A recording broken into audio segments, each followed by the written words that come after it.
This is Sai Satcharitra Chapter 10. Chapter 10 covers the following: Sai Baba's mode of life, his wonderful bed, his stay in Shirdi, Sai Baba as a Sadguru, his teachings, his humility, and the easiest path. Remember him, Sai Baba, always with love, for he was engrossed in everyone's welfare and was always immersed in his self. To remember him is to solve the riddle of life and death. This is the best and easiest of sadhanas, as it involves no expenditure. A little exertion here brings great rewards. So long as our senses are sound, we should, every minute of our lives, practice this sadhana. Everything else is illusory and the Guru is God. If we believe in the Sadguru's holy feet, he can change our fortune for the better. If we serve him well, we get rid of our Samsar. We do not need to study any philosophy like the Nyaya and the Mimansa. If we make him our helmsman, he can easily help us to cross the sea of all our pain and sorrows. Just as we trust the helmsman in crossing rivers and seas, we have to trust our Sadguru in getting over the ocean of worldly existence. The Sadguru looks at the intense feelings and devotions of his devotees and endows them with knowledge and eternal bliss. In the last chapter, Baba's mendicancy, devotees' experiences, and other subjects are dealt with. Let the readers now hear where and how Baba lived, how he slept, and what he taught. Baba's wonderful bed. Let us first see where and how Baba slept. Mr. Nanasaheb Dengale brought Sai Baba a wooden plank, 6 feet in length and only 3/4 of a foot in breadth. Instead of putting the plank on the floor and sleeping on it, Baba tied it like a swing to the rafters of the masjid with old rags and commenced to sleep upon it. The rags were so thin and worn out that it was a miracle that they could bear even the weight of the plank itself, let alone the weight of Baba. But somehow or the other, it was Baba's sheer leela that the worn-out rags sustained the plank with the weight of Baba on it. At each of the 4 corners of this plank, Baba lighted panatis, that is, small earthen lamps, and kept them burning the whole night. It was a sight for the gods to see Baba sitting or sleeping on this plank. It was a wonder to all how Baba got on and off the plank. Out of curiosity, many careful observers kept watching the process of mounting and dismounting, but none succeeded in figuring it out. As crowds began to gather to watch this wonderful feat, Baba one day broke the plank into pieces and threw it away. Baba had all the 8 siddhis or powers at his command. He never practiced or craved for them. They came to him naturally as a result of his perfection. Sagun manifestation of Brahman. Though Sai Baba looked like a man, 5 feet 3 inches in height, he dwelt in everyone's hearts. Inwardly, he was unattached and indifferent, but outwardly he longed for public welfare. While inwardly very disinterested, he looked full of desires on the outside. While inwardly an abode of peace, he looked restless on the outside. On the inside, he had the state of Brahman, while outwardly he acted like the devil. Inwardly, he loved Advaita, that is union or monism, while outwardly he got entangled with the world. Sometimes he looked upon everyone with affection, and at other times he threw stones at them. Sometimes he scolded them, while at times he embraced them and was calm, composed, tolerant, and well-balanced. He was always engrossed in the self, and was well disposed towards his devotees. He always sat on one asan and never travelled. His satka was a small stick, and he always carried this in his hand. He was calm and thought-free. He never cared for wealth or fame, and lived by begging. This was the life he led. He always said the words, Allah Malik, God is the real owner. Entire and unbroken was his love for his devotees. He was the mine or warehouse of knowledge of the self, and was full of divine bliss. Such was the divine form of Sai Baba, boundless, endless, and undifferentiated. The principle which envelopes the whole universe, from a stone pillar to Brahma, incarnated in Sai Baba. People who were very fortunate got this treasure trove in their hands, while those people who did not know the real worth of Sai Baba took him to be a mere human being and continue to remain miserable. His stay in Shirdi and probable date of birth. No one knew Baba's parents and his date of birth, but it can be determined approximately by his stay in Shirdi. Baba first came to Shirdi when he was about 16 years old and stayed there for 3 years. Then all of a sudden he disappeared for some time. He reappeared after some time in the Nizam state near Aurangabad Ahmedabad and again came to Shirdi with the marriage party of Chand Patil when he was about 20 years old. Since then, he lived in Shirdi for a period of 60 years, after which Baba took his Mahasamadhi in the year 1918. From this, we can say that the year of Baba's birth is approximately 1838 AD.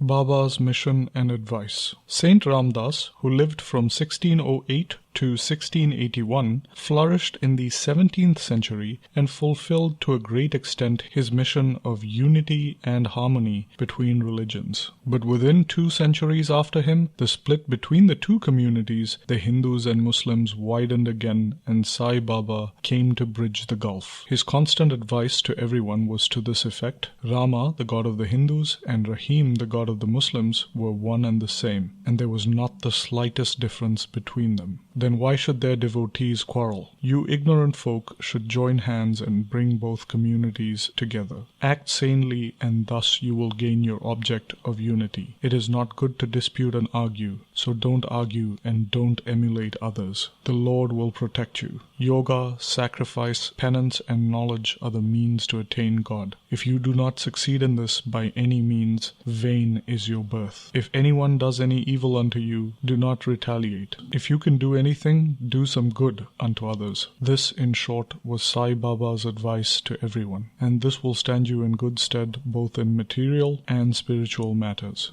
Sai Baba as a Sadguru. There are different types of gurus on earth. There are many so-called gurus who go about from house to house with musical instruments in their hands and make a show of their spirituality. They blow mantras into the ears of their disciples and extract money from them. They profess to teach piety and religion to their disciples, but are themselves impious and irreligious. Sai Baba never thought of making the least show of his worth or piety. He had no body consciousness, but he had great love for his disciples. There are 2 kinds of gurus, Niyat, appointed, and Aniyat, or unappointed. The latter, by their advice, develop the good qualities in us, purify our hearts, and set us on the path of salvation. But contact with the former dispels the sense of difference between us and the divine. There are various gurus imparting to us various kinds of worldly knowledge, but he who fixes us in our nature or self and carries us beyond the ocean of worldly existence is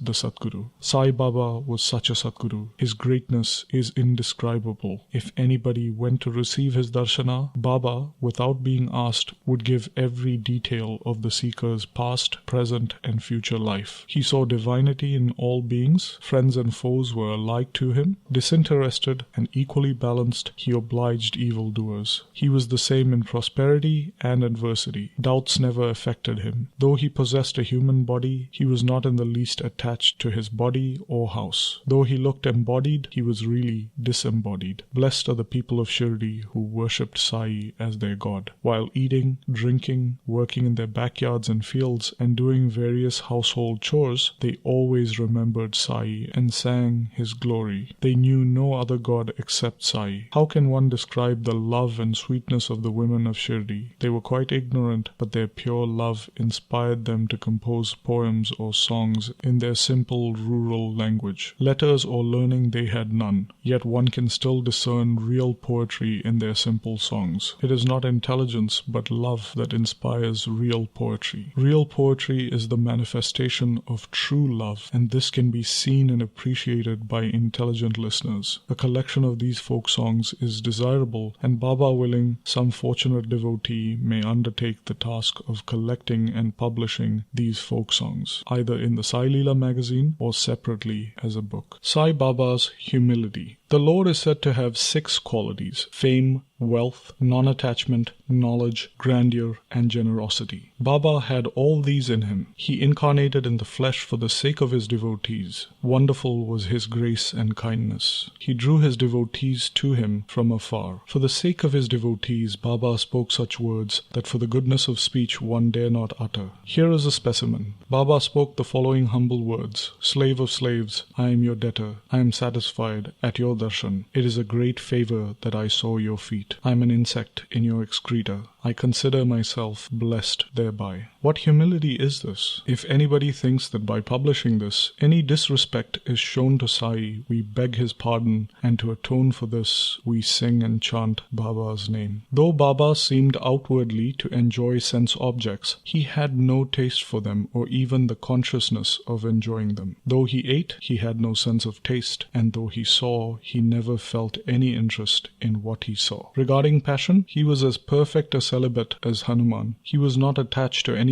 He was pure consciousness, the resting place of desire, anger, and other feelings. In short, he was disinterested, free, and perfect. A striking instance may be cited in illustration of this statement. Nanavalli. There was in Shirdi a very quaint and queer fellow named Nanavalli. He used to look after some of Baba's chores. He once approached Baba, who was seated, and asked him to get up as he wanted to occupy the seat. Baba at once got up and left the seat which Nanavalli occupied. After sitting there a while, Nanavalli got up and asked Baba to take his seat again. Then Baba sat on the seat and Nanavalli fell at his feet and went away. Baba did not show the slightest displeasure in being dictated to and ousted. Nanavalli loved Baba so much that he breathed his last on the 13th day of Baba's Mahasamadhi, that is, the abandonment of his mortal form. The easiest path. Hearing the stories of the saints and being in their company. Though Sai Baba acted like an ordinary man, his actions showed extraordinary intelligence and skill. Whatever he did was done for the good of his devotees. He never prescribed any yogic postures, regulation of breathing, or rites to his devotees, and nor did he blow any mantra into their ears. He told them to forget all cleverness and always remember the words Sai, Sai. If you do that, he said, all your shackles will be removed and you will be free. Sitting between 5 fires, sacrifices, chanting, and 8-fold yoga are only for some people. They are of no use to the others. The function of the mind is to think. It cannot remain for a minute without thinking. If you give it a sense object, it will think about it. If you give it to a guru, it will think about the guru. You have heard attentively the greatness and grandeur of Sai. This is the natural remembrance, worship, and kirtan of Sai. Hearing the stories of the saints is not as difficult as the other sadhanas mentioned above. They, the stories, dispel all fear of this samsar, that is worldly existence, and take you on the spiritual path. So listen to these stories, meditate on them, and assimilate them. You may do or attend to your worldly duties, but give your mind to Sai and his stories, and then he is sure to bless you. This is the easiest path, but why doesn't everyone take to it? The reason is that without God's grace, we do not get the desire to listen to the stories of saints. With God's grace, everything is smooth and easy. Hearing the stories of saints is, in a way, keeping their company. The importance of the company of saints is great. It removes our body consciousness and egoism, destroys completely the chain of our birth and death, cuts asunder all the knots of the heart, and takes us to God, who is pure consciousness. It increases our detachment from sense objects, makes us quite indifferent to pleasures and pains, and leads us on the spiritual path. If you know no other sadhana, such as saying God's name, worship, or devotion, but if you take refuge in saints wholeheartedly, they will carry you safely across the ocean of worldly existence. It is for this reason that saints manifest themselves in this world. Even sacred rivers such as the Ganges, Godavari, Krishna, and Kaveri, which wash away the sins of the world, desire that saints should come to them for a bath and purify them. Such is the grandeur of the saints. It is on account of our store of merits in past births that we have attained the feet of Sai Baba. We conclude this chapter with meditation on Sai's form. The handsome Sai stands on the edge of the masjid and distributes udi to each and every devotee. While deeply engrossed in his devotees' welfare, Baba knew the world was an illusion and was always engrossed in supreme bliss. Before him, we humbly prostrate ourselves. Bow to Shri Sai, peace be to all. And this brings us to the end of Sai Satcharitra, Chapter 10.